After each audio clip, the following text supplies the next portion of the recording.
Hello, smart mathematicians. Let's do question 5.1.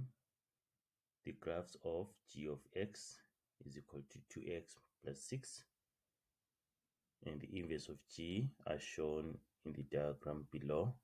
It's alongside. This is the diagram. D and B are the x and y intercepts respectively of g.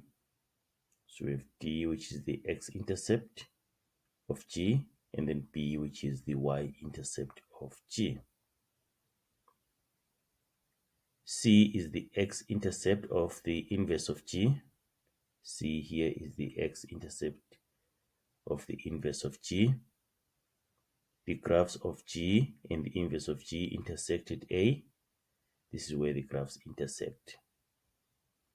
Write down the y-coordinate of B. Write down the y-coordinate of B. B, which is what? Which is the y-intercept of g.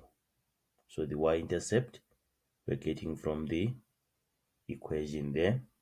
We have to know that from the general equation, g of x is equal to ax plus q.